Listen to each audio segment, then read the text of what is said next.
Bonjour à tous, ici Patrice Roy du site de formation lecompagnon.info avec une autre formation sur le logiciel Tableau Desktop. Et cette fois-ci, on explique comment utiliser des champs calculés.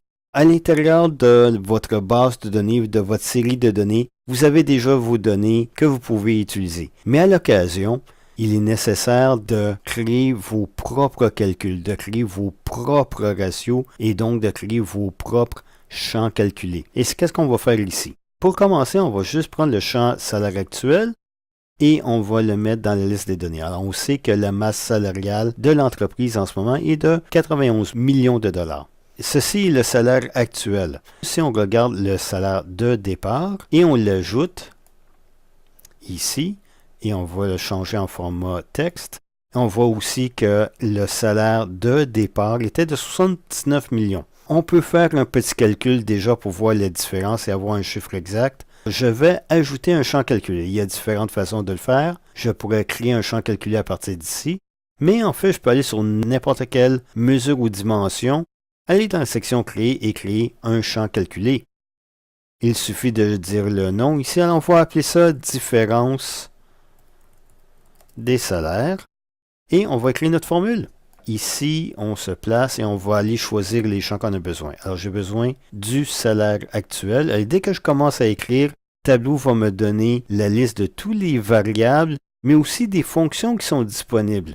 On va choisir salaire actuel moins salaire de départ et on va voir la différence. Aussi, si vous regardez à la droite, vous avez à l'intérieur de Tableau une série de fonctions que vous pouvez utiliser.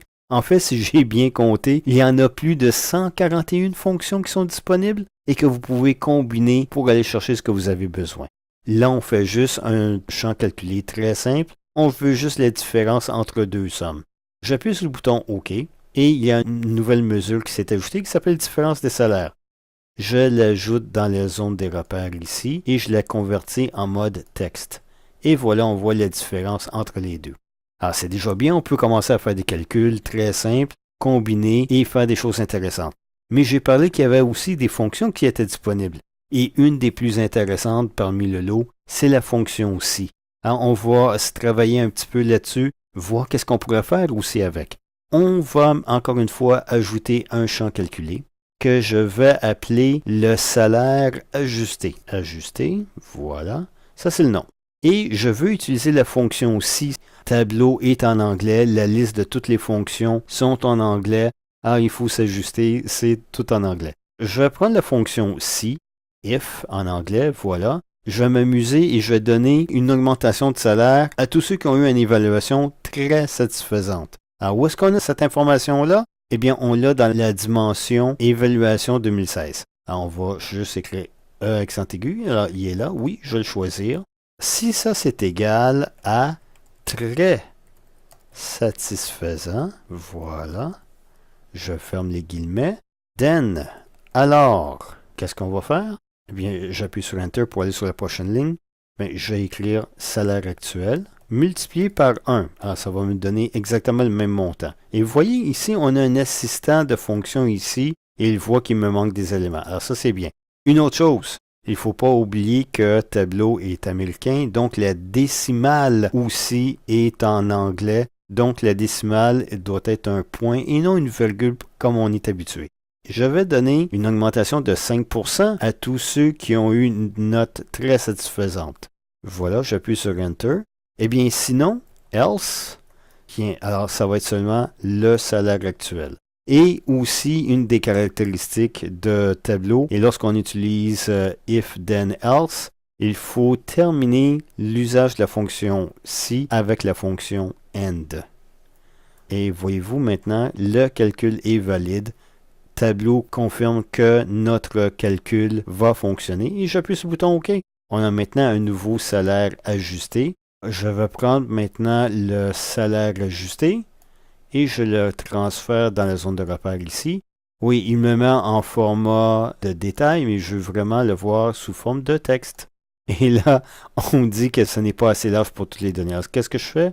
Je mets mon curseur sur la bordure, je le sélectionne, mets mon curseur sur la bordure et je vais juste agrandir un tout petit peu. On a assez d'espace pour voir tous les chiffres.